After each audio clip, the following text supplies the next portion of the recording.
In the 1770s, the London Stock Exchange was paralyzed by a massive betting scandal. Millions of pounds were being wagered on a single dangerous question. Was the deadliest French spy in England a man or a woman? This wasn't just society gossip. The person they were betting on held stolen military secrets. That could trigger a global war. They were a decorated cavalry captain, a master swordsman, and an assassin who had infiltrated the highest courts of Europe. This is the true story of the Chevalier d'Eon, the spy who blackmailed a king, defeated Europe's greatest fencers, and lived a life so secretive that even upon their deathbed, no one knew the truth. The story begins in the shadows of the French court. King Louis XV had a public government, but he also ran a shadow intelligence agency called Le Secret du Roi, the King's Secret, and d'Eon was his top operative. Their first major mission was impossible: infiltrate the Russian Empire and ally with Empress Elizabeth without the British finding out. How do you sneak a French spy into a heavily guarded Russian court? According to legend, d'Eon didn't go as a diplomat. They went disguised as a woman named Leah de Beaumont, claiming to be a French noblewoman. The disguise was so flawless that d'Eon became the Empress's personal maid of honor, and secrets directly back to France. But d'Eon wasn't just a master of disguise. When the 7 Years' War broke out, d'Eon dropped the silk dresses, put on the uniform of a French dragoon, and rode into heavy combat.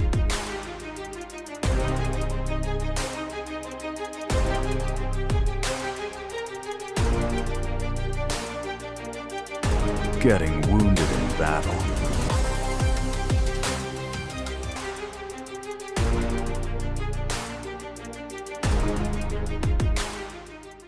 And earning France's highest military honors.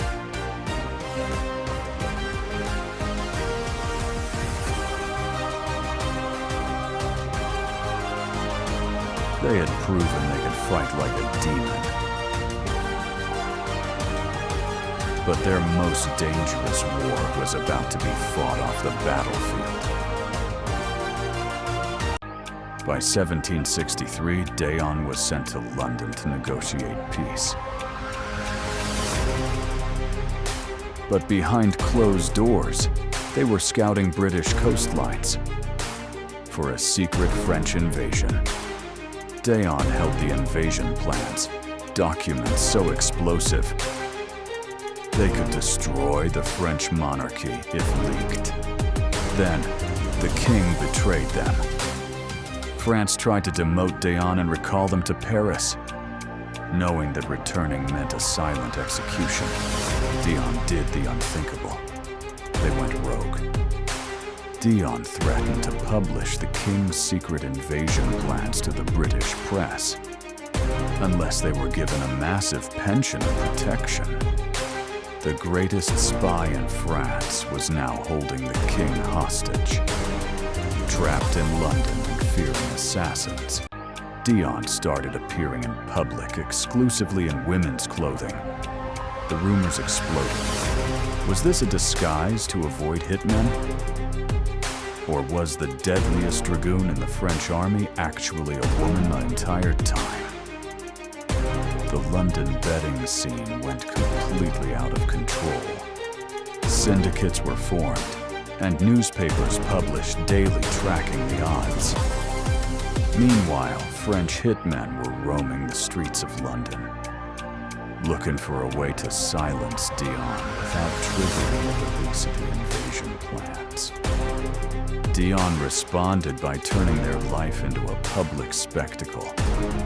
If they were famous, they couldn't be quietly assassinated. But beneath the silk skirts and powdered wigs, they always carried a concealed razor-sharp blade. This standoff between a rogue agent and the French crown lasted for over a decade.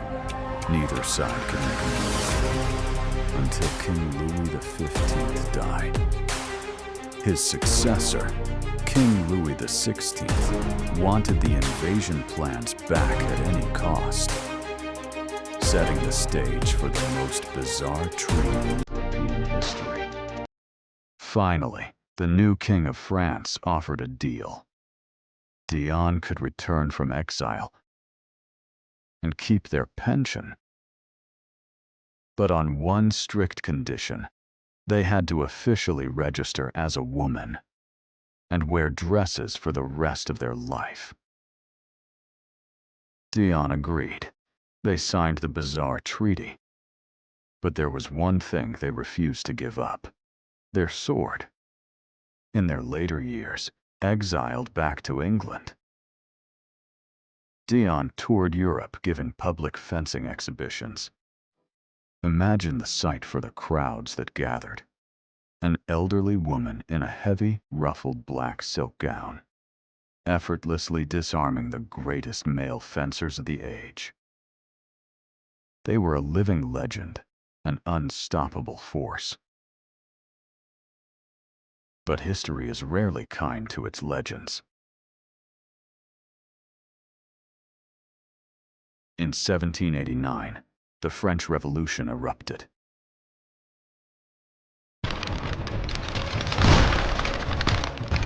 The monarchy was overthrown, and the royal pension was wiped out. The once great spy who held kings hostage was now trapped in London, aging and entirely broke. They sold their vast library and their medals just to survive. In 1810, at the age of 81, the Chevalier passed away. In complete poverty, living in a small London apartment.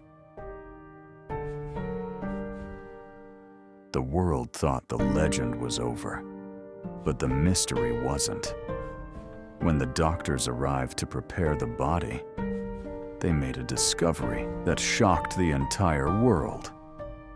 The official autopsy finally solved the 50-year-old mystery. The Chevalier d'Eon, who had lived the last 33 years as a woman, was biologically male, a true master of disguise until the very end.